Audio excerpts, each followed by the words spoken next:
There is more evidence emerging of Akhilesh Yadav government's communal twist to the deadly riots that took place in Muzaffarnagar, which claimed more than 60 lives.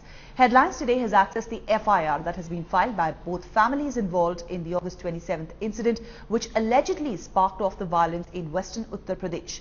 And nowhere does it mention that it was a case of harassment. The FIRs were filed by the families of Shah Nawaz and those of Sachin and Gaurav, whose deaths triggered the riots.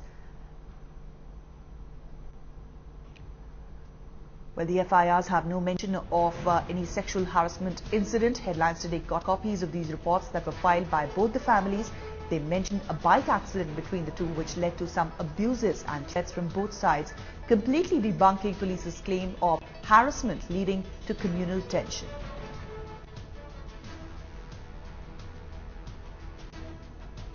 State authorities ने इसको clarify नहीं किया कि ये घटना ऐसे नहीं थी, ऐसे थी, साइकिल टकराने की थी, ये झूठा प्रचार कर रहे हैं। और मैं तो कहता हूं कि ये इसी से साबित हो जाता है कि कहीं ना कहीं शासन में भी और सरकार में भी बैठे हुए कुछ लोग ऐसे थे जो चाहते थे कि ये गलत बात का प्रचार हो और दंगा भड़के। कहीं भी कोई दंगा होता है तो जो तथ्य होते हैं उनको अलग हटा करके कोई ऐसा तथ्य लाया जाता है जिससे लोगों की सांप्रदायिक भावना भड़के। कवाल में भी यही हुआ, साइकिल मोटरसाइकिल लड़ी, दोनों पक्ष यही मान रहे हैं कि लड़ी हैं, लेकिन जानबूझ करके बात फैलाई गई कि वहां पर किसी जाट लड़की के साथ छेड़छाड़ हुई।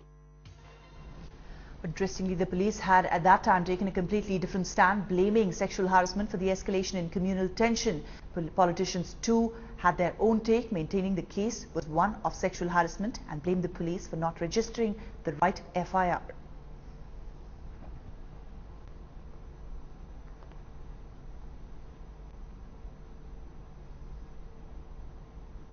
सवाल के मूल में छेड़छाड़ की घटना थी। जो FIR की बात आप कर रहे हैं वो बात उसमें वो मूल घटना है नहीं। तो यह राज्य के थानों का सच है कि आदमी लिखाना कुछ जा रहा है, लिख कुछ रहा है। इसकी जांच होनी चाहिए कि आखिर इस घटना को लेकर प्रशासन से लगाए। सारी रिपोर्ट में भी ये बात जिक्र है और मूल FIR में अगर जिक्र नहीं है तो क्यों? जांच हो।